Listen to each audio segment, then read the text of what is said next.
Into this newscast now by bringing you the latest coronavirus updates from the United States. The pandemic continues to escalate in the U.S. as the country recorded more than 68,400 cases in the last 24 hours alone. This is the highest single-day surge recorded anywhere in the world. The U.S. has now reported nearly 3.7 million cases, and the country has witnessed a resurgence of cases in the so-called Sun Belt, stretching across the south from Florida to California.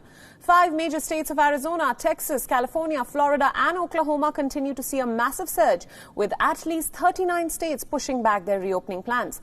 The surge in coronavirus cases have also led to a shortage of hospital beds in these states.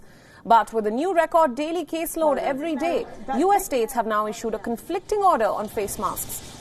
Colorado and Arkansas are among a growing list of U.S. states requiring face coverings in public. This is in direct contrast to their previous stance, where they treated the wearing of masks as a matter of personal choice.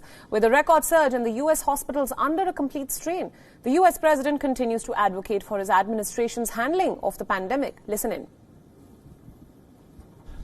When you think of it, we are all set up that as we get the vaccine or therapeutic, and we're set up militarily, we're going to be delivering it in record time. It's all set to move. We put an investment up front, and we have logistical people, generals, great people. They're going to be delivering this all over the country as soon as we have it, and we've made tremendous progress. You've been reading about it. Meanwhile, amid tensions with the president and his administration, the top infectious expert in the U.S., Dr. Anthony Fauci, interacted with Facebook CEO Mark Zuckerberg on the country's response as well as a race for a vaccine. Listen in.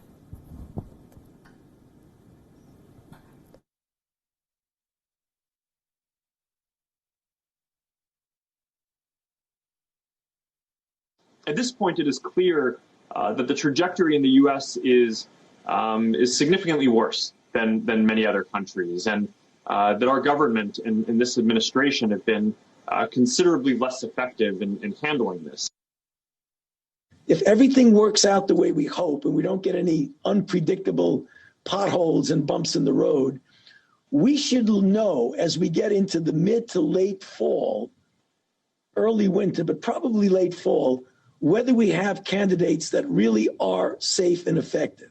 And I hope and anticipate that we will have one or more. If that's the case, by the time we get to the end of this year, the beginning of calendar year 2021, we may have vaccine one or more candidate that is actually safe and effective.